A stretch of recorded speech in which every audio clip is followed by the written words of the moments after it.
আয়েশা খাতুন চুপচাপ শুয়ে আছেন বিছানায়। শরীর আর চলে না, হাত রদ শেষ হয়ে গেছে। এখন শুধু বিছানায় পড়ে থাকা, বাকি জীবনটা হয়তো এভাবেই কাটিয়ে দিতে হবে। মালাকুল মউত কবে আসবে, কবে সে জান কবজ করবে? প্রতীক্ষার প্রহর যেন আর শেষ হয় না। কত স্মৃতি মনে পড়ে যায়। অনেক অনেক বছর আগে তার একটা ছোট বিড়াল ছিল। বিড়ালটার নাম ছিল বাঘা। ঠিক বাঘের মতো দেখতে। সেই বিড়ালটাকে খুব মনে পড়ে। যখন বিড়ালটা একটু বড় হয়ে গিয়েছিল, সবার বাসায় যে এটা সেটা খেত। আয়েশা খাতুনের বিড়ালের নামে নানা রকম অভিযোগ উঠত। সে নাকি মানুষের বাড়ি যেয়ে মাছ চুরি করে খায়। বাঘার নামে এই কথা শুনে অনেক রাগ হয়েছিল একদিন আয়েশা খাতুনের। তারপর বেদম পিটানো। বিড়াল কি আর বোঝে কোনো কথা? সে চলে গিয়েছিল কোথায় যেন। তারপর 2 দিন পরে আবার ফিরে এসেছিল। বাঘাকে দেখে সে কি আনন্দ আয়েশা খাতুনের। একদিন সাইফুলের বাবা জোড়া ইলিশ এনেছিল। বলেছিল একটা মাছ ভাজি করবা, আর একটা মাছ দিয়ে সরষা ইলিশ করবা। আয়েশা খাতুন মাছগুলোকে ঢেকে রেখে গিয়েছিল পুকুর পাড়ে থালাবাটি ধুতে। ঘরে এসে দেখলো বাঘা একটা মাছ অলরেডি খেয়ে ফেলেছে। সেই কাণ্ড দেখে চিৎকার করে একটা পিঁড়ি ছুরি মেরে দিয়েছিল বাঘার গায়ে। ওখানেই বাঘা মরে গেল। সে স্মৃতি মনে হলে এখনও গা শিউরে ওঠে। কেউ দেখার আগে বাঘাকে ঝোপের মধ্যে ফেলে দিয়েছিল। আর একটা ইলিশ কোনো রকমে কুটা বাছা করে সর্ষে ইলিশ করেছিল, আর কিছু অংশ ভেজেছিল। সাইফুলের বাবা কিছুই বুঝতে পারেনি। তাকে 9-6 বুঝিয়েছিল আয়েশা খাতুন। সাইফুলকে কানে কানে বলেছিল, ও সাইফুল, তুই তোর বাবাকে বলিস তুই ইলিশ মাছ ভাজা খেয়ে ফেলেছিস অনেকগুলো। সাইফুল বলেছিল, আমি মিথ্যা কথা বলবো কেন? সাইফুলের মা বলেছিল, যদি মিথ্যা কথা না বলিস আমি মরে যাব। ছোট সাইফুল ভেবে পাচ্ছিল না এই কথা না বললে মা কেন মরে যাবে। যখন সাইফুলের বাবা কিছুই বলল না, তখন হাঁফ ছেড়ে বেঁচেছিল আয়েশা খাতুন। একদিন চুপি চুপি মসজিদে লবণ দিয়ে এসেছিল, কারণ বিড়াল মারলে লবণ দিতে হয় এই কথাটা সে জানত। এত বছর পরে বাঘার কথা খুব মনে পড়ছে। মনে হচ্ছে এরকম যদি একটা বাচ্চা আবার দেখতে পেত।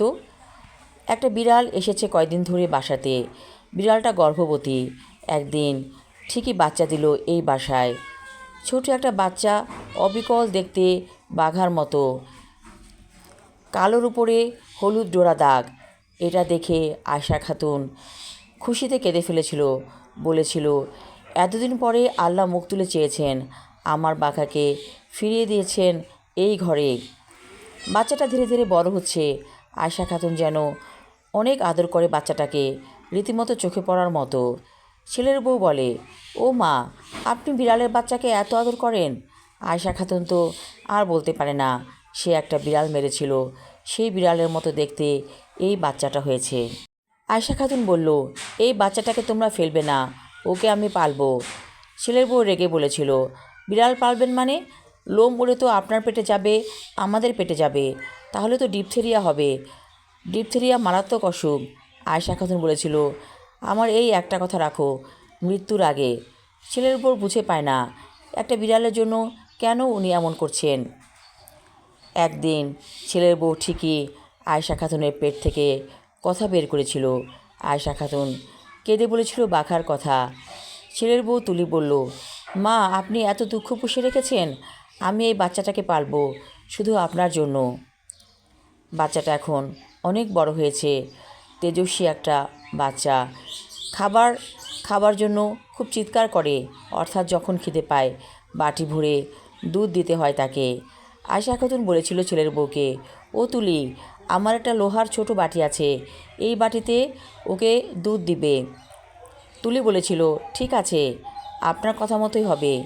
বাঘা দিন দিন বড় হচ্ছে। আয়েশা খাতুন বাচ্চাটাকে যেন চোখে চোখে রাখেন, কোথাও না আবার পালিয়ে যায়। তুলি শাশুড়ির এই কাণ্ড দেখে অবাক হয়ে যায়। তুলি ভেবেছিল শাশুড়ি অনেক শক্ত মনের মানুষ, এখন দেখছে শাশুড়ির মনটা তুলোর মতো নরম। তুলি যখন বউ হয়ে এ বাড়িতে এসেছিল, শাশুড়ির কারণে অকারণে খুব চিৎকার চেঁচামেচি করতো। এতে তুলি ভীষণ ভয় পেয়ে যেত। হয়তো উনি এগুলো ইচ্ছে করেই করতেন, যেন তুলি সব কিছু বুঝতে পারে, সংসার আগলে রাখতে পারে ঠিকঠাকভাবে। একদিন শাশুড়ি চোখ বুজলেন, চিরদিনের মতো চলে গেলেন পরপারে সবাইকে ছেড়ে। তুলি এখন বাঘাকে নিয়ে আছে। বাঘা অনেক বড় হয়েছে। এই বাসা ছেড়ে বাঘা কোথাও যায় না। তুলির কাছে অনেক ভালো লাগে। বাঘা যখন পায়ের কাছে ঘুরঘুর করে, তুলির কাছে মনে হয় শাশুড়ি যেন তার আশেপাশে আছে, তিনি যেন সব কিছুই দেখছেন। আমি আমার লেখা ছোট গল্প বাঘা পড়লাম। আশা রাখছি ভালো লাগবে সবার। ধন্যবাদ।